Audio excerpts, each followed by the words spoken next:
नमस्कार दर्शकों, मैं जितेंद्र गुप्ता, आप देख रहे हैं स्टार सिटी न्यूज़। मैं इस वक्त मौजूद हूं गोंडा विधानसभा में। हमारे साथ भारतीय जनता पार्टी महिला मोर्चा उत्तर पूर्वी की सुनीता राघव जी इस समय मौजूद है हमारे साथ। मैम, आपका स्वागत है। मैम, आपसे पहला सवाल करेंगे कि आपका जो राजनीतिक जो सफ़र आपको जो शुरू हुआ राजनीति में आने का उद्देश्य कब से जुड़ा हुआ आपका? मुझे 27 साल हो गए पार्टी से जुड़े हुए, और ये अपने मंडल के अध्यक्ष थे महेशचंद दीक्षित, उनके कार्यकाल से जुड़ी हुई हूँ मैं। किन किन विभिन्न पदों पर आप रहे? मैं महिला मोर्चा में पहले उनके साथ में महामंत्री रही हूँ, जो कि वो है नहीं इस टाइम, अपने ब्रह्मपुरी के ही थे वो। और उसके बाद फिर मेरी अध्यक्ष जो थी वो पुष्पा शर्मा थी, उनके साथ 2 बार मैं उपाध्यक्ष के पद पर रही। उसके बाद रजनी सोढ़ी आई, रजनी सोढ़ी जी के साथ 1 बार उपाध्यक्ष, 1 बार महामंत्री। उसके बाद फिर मुझे मेन टीम में नहीं, उससे पहले मुझे मंडल में उपाध्यक्ष भी रखा गया, मेन टीम में उसमें रखा गया। और फिर उसके बाद फिर मुझे ज़िले की मेन टीम में, यानी कि जो मेरा कार्यकाल अब चल रहा है उस कार्यकाल को देखते हुए उससे अगला पिछला का वाला जो कार्यकाल था उसमें मेन टीम में मैं मंत्री रही थी। अपने अजय महावर जी जो विधायक हैं उस टाइम जिला में अध्यक्ष थे, तो उनकी टीम में मैं मंत्री रही। जी बताइए, जैसे आप अभी जिला में महामंत्री हैं आप महिला मोर्चा की, तो संगठन कैसे लेके चल रहे हैं? संगठन बहुत बढ़िया चल रहा है हमारा संगठन एकजुट। हाँ, नहीं, बहुत अच्छा चल रहा है। अगर हमें 150 की महिलाएं कही जाती हैं तो हमारी कम से कम 250 की महिलाएं पहुंच जाती हैं। हमारी जिलाध्यक्ष बहुत अच्छी महिला है जो कि सबको एकजुट होकर लेके चलना चाहती हैं। मैम, आपकी सेवा किस प्रकार की है लोगों के बीच? हमारी सेवा, हम ये चाहते हैं कि आज हम किसी भी पद पर नहीं हैं, हर तरीके से जनता की सेवा करना चाहते हैं, लेकिन हमारे हाथ में हम ये चाहते हैं कोई ऐसी पावर हमारे हाथ में आए जिससे कि हम जनता की सेवा को खुल के दिल से कर सकें, क्योंकि अभी हमारे हाथ में कोई पावर नहीं है। अब पावर नहीं है तो जो पावर नहीं होती तो उस हिसाब से तो सेवा केवल एक सेवा के उस पर रह जाती है। लेकिन जब पावर हाथ में आ जाती है तो इंसान सोचता है कि उसको, हम लोगों को, जनता को उसका फ़ायदा दें। इस कोरोना काल के समय में कोई आपकी भूमिका रही थी? हाँ, मेरी भूमिका रही थी। जैसे क्या चीज़?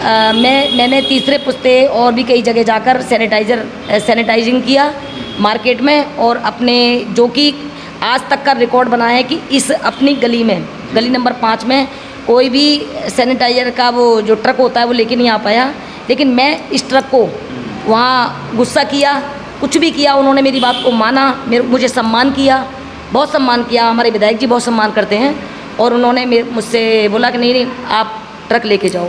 तो मैं ट्रक लेके आई और पूरी वहाँ से वहाँ तक शिव मंदिर तक का मैंने। भोजन की व्यवस्था को लेकर भी आपने मदद की? हाँ, भोजन की व्यवस्था हम RSS वालों के साथ में हमने उनके संग वर्क किया, और जहाँ भी हमारी ज़रूरत थी, जैसे कि कोई गरीब महिला हमारे पास आती थी कि मुझे ये प्रॉब्लम है, तो मैं ये नहीं देखती थी कि मैं फ़ोटो खिंचाऊँ, मैं केवल उसकी मदद करती थी। काम पे विश्वास करती हैं? हाँ, मैं फ़ोटो पर विश्वास नहीं करती, मैं काम पर विश्वास करती हूँ। मैंने अपने पास से, जबकि मैं बोलना नहीं चाहती ये चीज़ें, क्योंकि ये चीज़ें उजागर हो जाती हैं, थोड़ा अच्छा सा नहीं लगता, लेकिन जो भी महिला जिसको ये मदद मिलती है ना, तो वो नहीं चाहती, थोड़ा कितना अस्तित्व आदमी को ख़त्म करना पड़ता है, तो वो गरीबी कहना आदमी के बहुत बुरी होती है। तो जो उसने आके मुझसे कहा तो मुझे लगा कि मुझे उनका राशन भरवाना चाहिए, तो मैंने कई महिलाओं के साथ में ऐसा किया, और जहाँ पैसे देने की जरूरत पड़ी मैंने कहा पैसे ले जाओ, क्योंकि कुछ महिलाएं ऐसी हैं जो अगर हम कहेंगे कि आप सामान उठवा देती हूँ तो वो उनको थोड़ा बुरा सा लगता है कि वो ये कहेंगे कि सामान उठवाने आई हैं, ये साथ में मैं भी होती हूँ,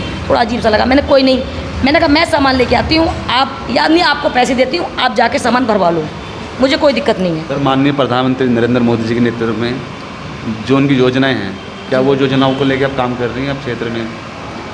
उनकी योजनाओं को लेकर मैं लोगों को समझा रही हूँ, सभी को, कि जो भी चल रहा है, ये राशन जो बट रहा है, और ये मोदी जी की ही प्रणाली है, वो ही सब कुछ कर रहे हैं। और ये जो लोग अपनी बातें बना रहे हैं कि हमारा दिल्ली का जो केजरीवाल है वो बंटवारा है, ऐसा नहीं है। हमारे मोदी जी ही सारी व्यवस्था को, टॉप व्यवस्था को, हर चीज़ को एकदम सुपर नंबर 1 पर लेकर चल रहे हैं, लेकिन लोगों को अभी समझ नहीं है इस चीज़ की, क्योंकि जब होगी, जब लोगों को जागरूक किया जाएगा। और हमने उनको हम जनता के घर हम घर जाते हैं, उनसे मिलते हैं और उन्हें जागरूक करते हैं। वैक्सीनेशन को लेकर भी मैम अपने क्षेत्र में जागरूक किए? वैक्सीनेशन को लेकर हम लोगों, जैसे मान लो हम लोग अपना हमने लगवाया, तो किसी ने पूछा हमसे, तो मैंने कहा देखो लगवाना तो चाहिए आपको, क्योंकि ये बहुत ज़रूरी है बचने के लिए। तो हम घर घर जाके वैक्सीनेशन के बारे में नहीं बता रहे हैं, लेकिन जो हमसे पूछता है हम उसको बता रहे हैं इस चीज़ के बारे में।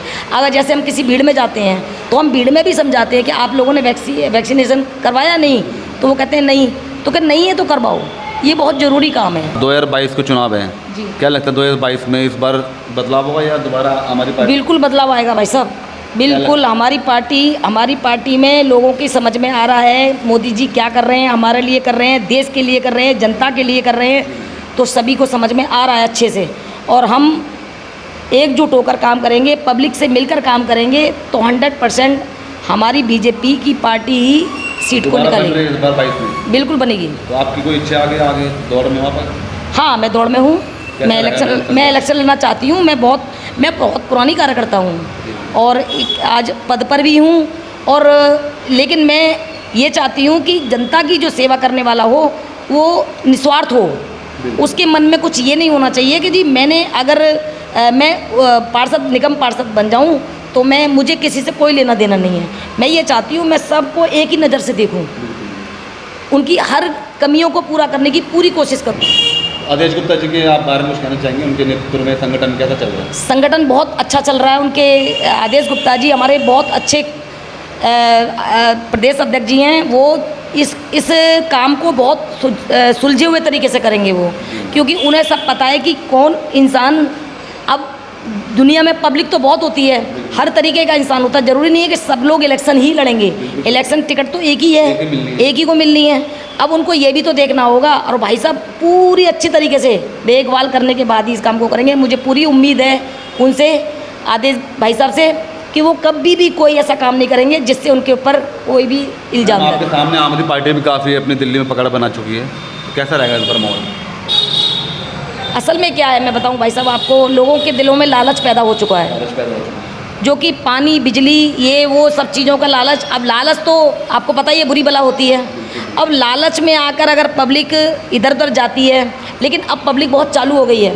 वो ये कहती है हमें जो लेना है ले लिया, कोई दिक्कत नहीं। अच्छा। लेकिन अब हम भारतीय जनता पार्टी को ही जिताएंगे। अच्छा, लास्ट में और कुछ मैम संदेश देना चाहती हैं आप जनता को? अब जैसे बताया जा रहा है कि तीसरी लहर भी आ रही है, तो एक छोटा सा एक संदेश लोगों को जागरूकता होने के लिए। हाँ, मैं ये संदेश देना चाहूँगी कि तीसरी लहर बच्चों के लिए है, क्योंकि बच्चों पर हावी पड़ने वाली है ये।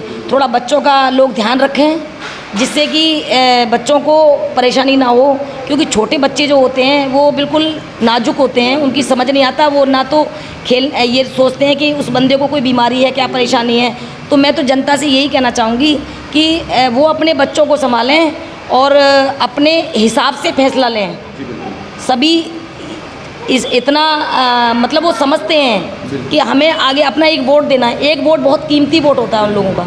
तो मैं तो उनसे यही कहना चाहूँगी कि आप अपना एक कीमती वोट जो दोगे, उसी से हार और उसी से जीत होनी है। आप अपना कम से कम ऐसा चुनाव करो जो आपको फिर बाद में पछताना ना पड़े। धन्यवाद आपका स्टार सिटी न्यूज़ में समय देने के लिए। जी धन्यवाद। तो ये हमारी सीधी बात सुनीता राघव जी से, स्टार सिटी के साथ मैं जितेंद्र गुप्ता।